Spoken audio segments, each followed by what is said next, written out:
Good morning, sports racers. It's Thursday, May 4th. Let's cut the crap and get right to knowledge. Something from the comments. Sarcomical writes, okay, so what the heck are you doing in France? Today I slept till 1:30, and then I went for a walk. All the latest fashions are on the promenade. Men's clogs are making a comeback. Then I went to the beach to see some breasts. The private beaches have lots of little grains of sand. The poor people beaches have fewer but bigger grains of sand. Evolution says our distant ancestors crawled out of the sea to live on land. I think we miss those days. Lots of people don't believe in evolution. According to a CBS poll, over 55% of Americans think that God created humans in their present form. Nearly 2/3 of Americans say they'd like creationism taught in public schools. Some people think that using public funds to teach creationism would be in violation of the Establishment Clause. The Constitution says that Congress shall make no law respecting an establishment of religion. Intelligent design uses the language of science to simultaneously debunk evolution and provide scientific-sounding theories to support creationism. The president has said, I think that part of education is to expose people to different schools of thought. You're asking me whether or not people ought to be exposed to different ideas. The answer is yes. Mr. President, should people or should people not be exposed to different ideas? Yes. What I think the president means is that we're not represented by one star and one stripe, but by many stars and many stripes, all coming together to form a box inside which we're free to think. William Dembski is a scientist that supports intelligent design. He seems just like other scientists in that he uses a lot of cool little symbols. I have no idea what he's saying, and I probably wouldn't pick him for my dodgeball team. Dembski's theory of specified complexity says that life is far too complicated to have come from what he calls the random processes of evolution.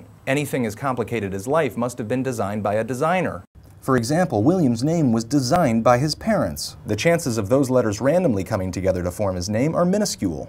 That's about the same odds as a turducken, a deboned duck inside a deboned chicken inside a deboned turkey, appearing by accident. Only an intelligent being could have created a turducken. According to Dembski, turduckens are kind of proof that God exists. And that's all that matters today. This is Zefrank thinking so you don't have to. This car looked like it was smelling the other car's ass.